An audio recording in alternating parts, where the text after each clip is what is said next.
Bom dia a todos, é um prazer estar aqui nessa oportunidade de poder mostrar um pouco do trabalho que nós estamos fazendo lá na Fundação Procon, que vem de um trabalho já contínuo, de outras experiências que já ocorrem no país, que vem lá do Rio Grande do Sul, do Rio de Janeiro, que já buscam um tratamento do superendividamento desde 2006.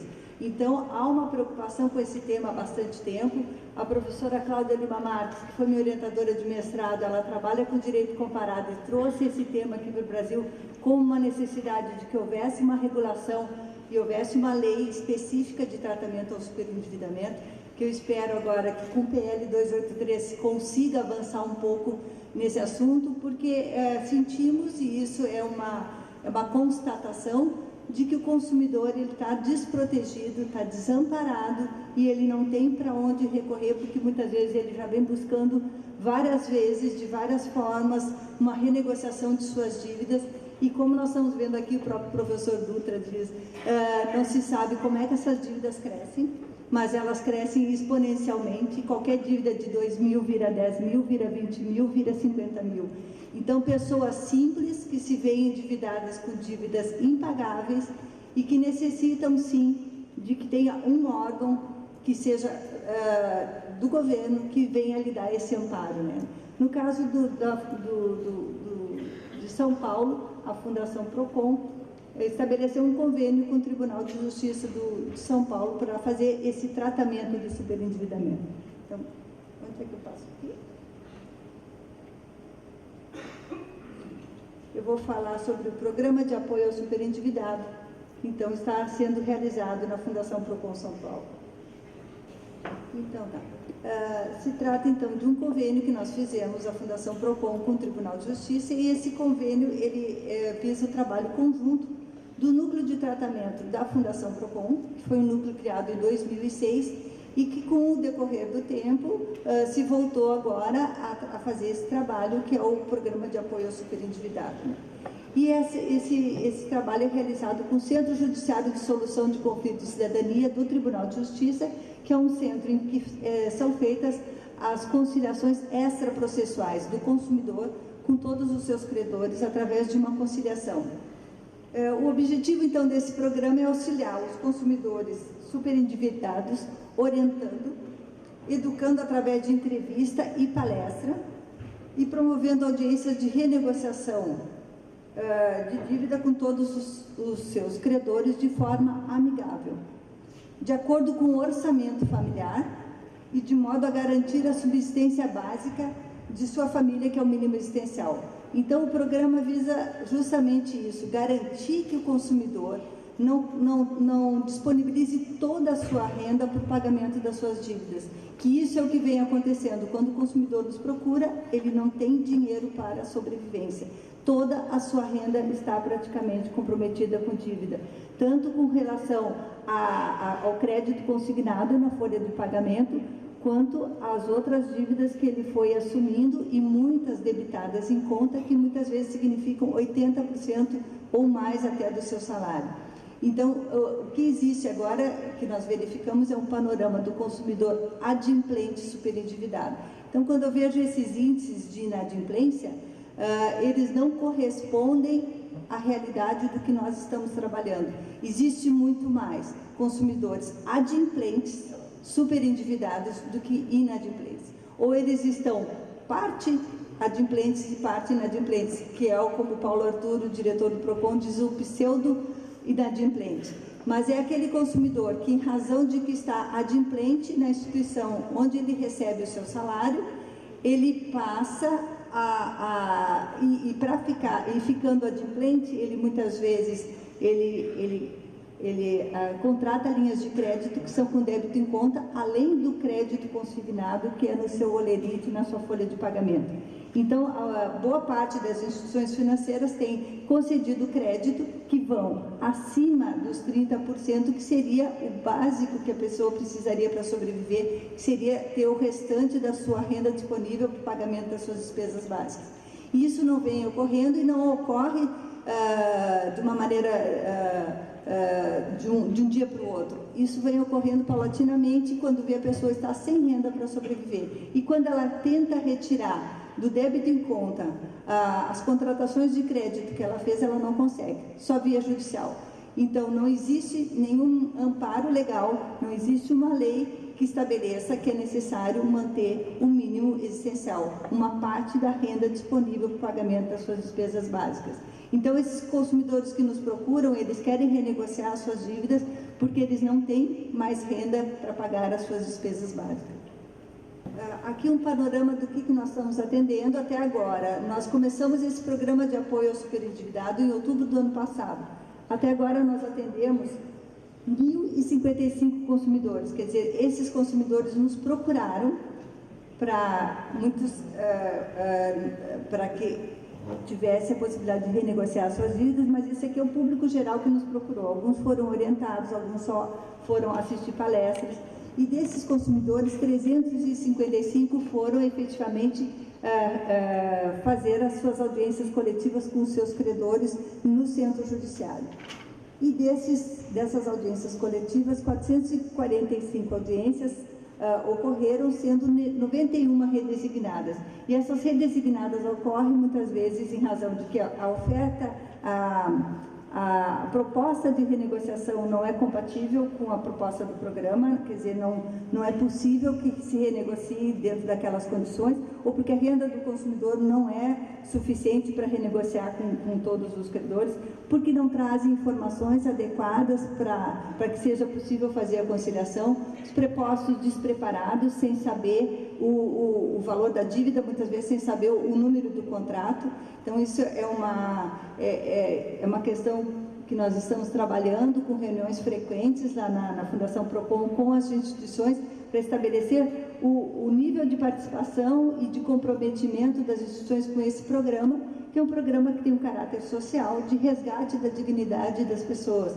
São pessoas que estão buscando um programa que é da Fundação Procon, que é da Secretaria de Justiça e da Defesa da Cidadania de São Paulo, junto com o Tribunal de Justiça, para que esse problema se busque alguma forma de solução.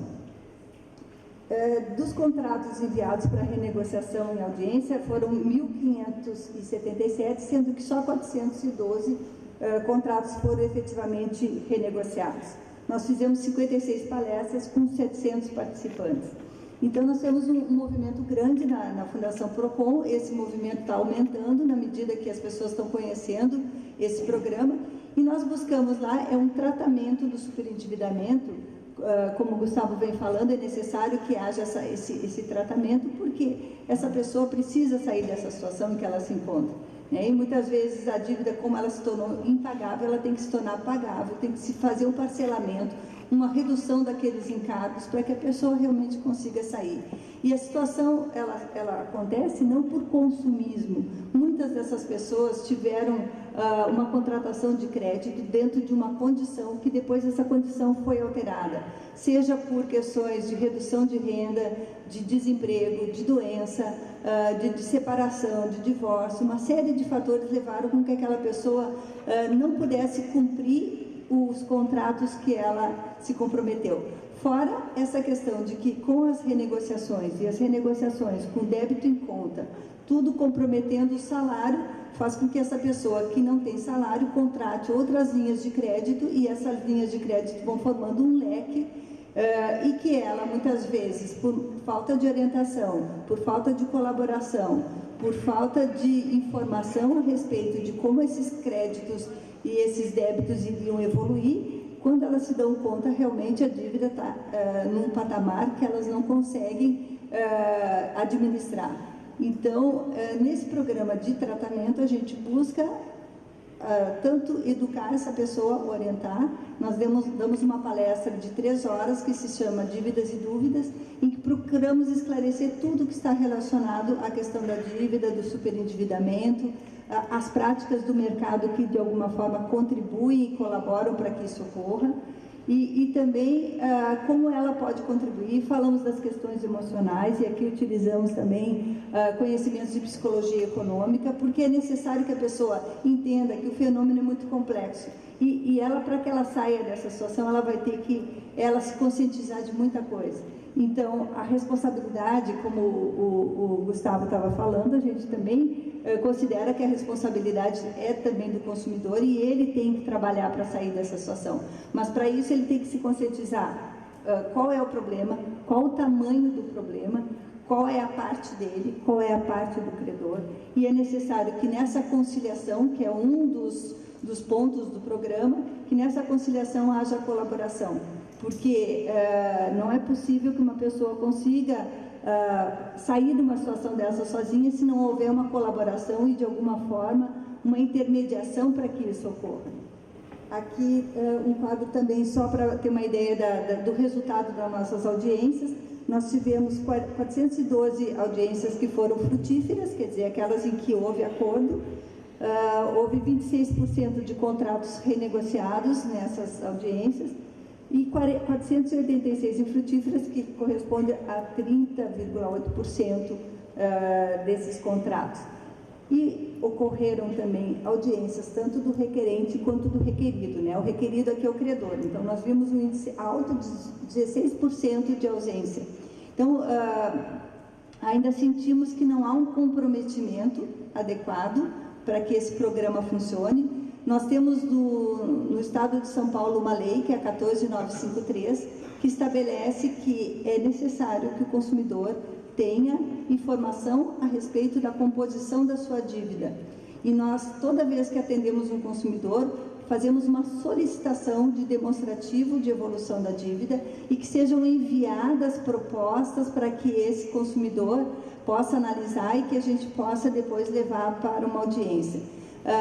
Temos muito pouca colaboração nesse sentido, ainda existe muita falta de transparência, não nos são fornecidos todos os dados necessários para que o consumidor entenda como é que aquela dívida evoluiu. As propostas muitas vezes não são condizentes com o programa, no sentido de que tem juros elevados, e algumas vezes as respostas vêm, como eu vou passar aqui para vocês, uma situação bastante esdrúxula, em que diz assim: em análise à solicitação do cliente, consultamos SCPC e Serasa e não localizamos nenhuma restrição em nome do cliente. E em consulta ao PCC, Posição Consolidada de Crédito, também não localizamos o endividamento que caracterize o cliente como superendividado.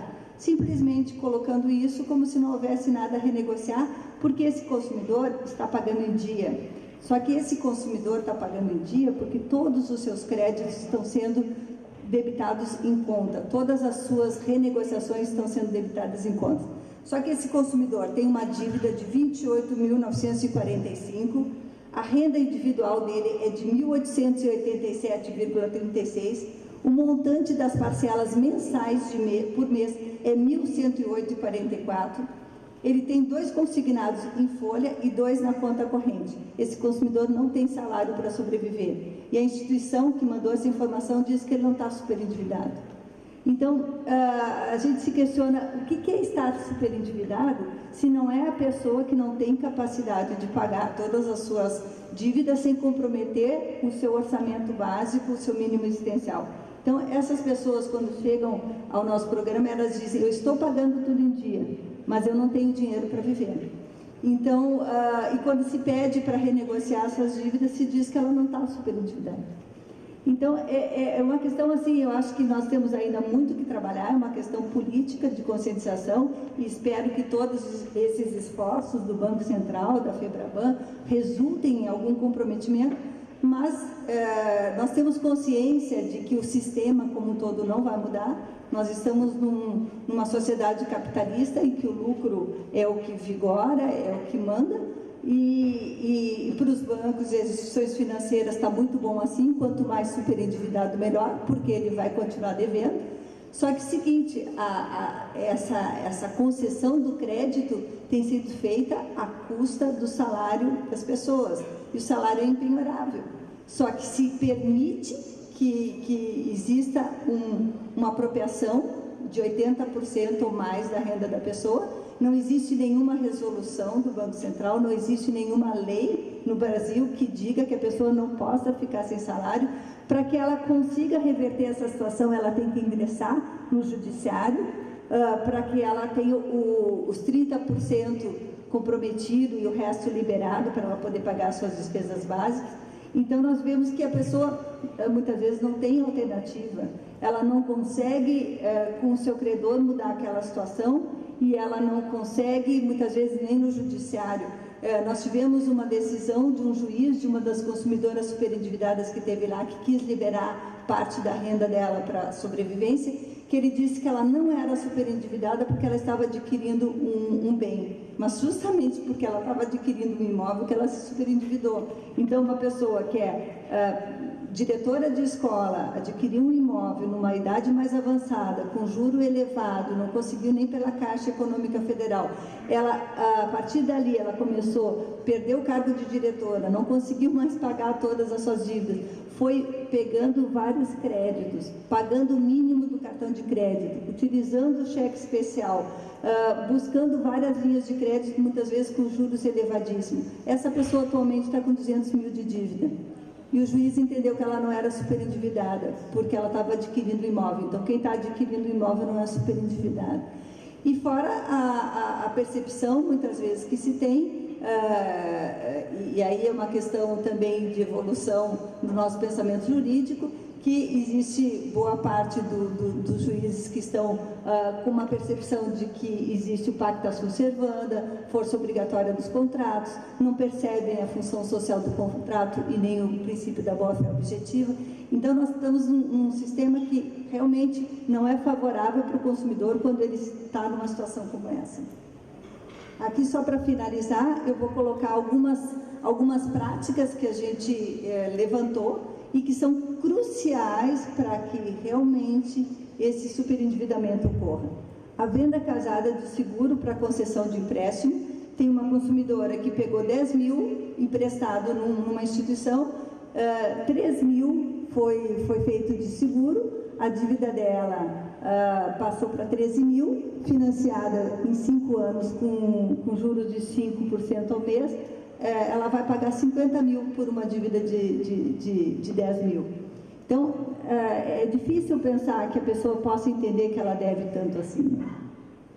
Empréstimo com débito em conta corrente, além da margem consignável, comprometendo até 80% do rendimento dos consumidores, que é o que nós estamos vendo. Não tem problema se a sua margem consignável já está comprometida. Nós temos outras linhas de crédito que são com débito em conta, só que depois nunca mais tira, só mediante uma ação judicial.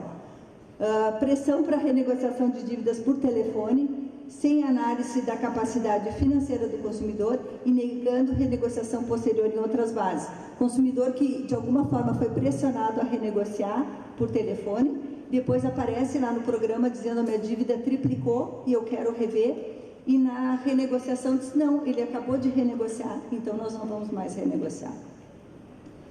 Cancelamento unilateral de linhas de crédito e débito de todas as dívidas, zerando a conta do consumidor sem aviso prévio. Então, se o consumidor ficou inadimplente, ficou negativado, muitas instituições simplesmente tiram todas as linhas de crédito sem aviso prévio.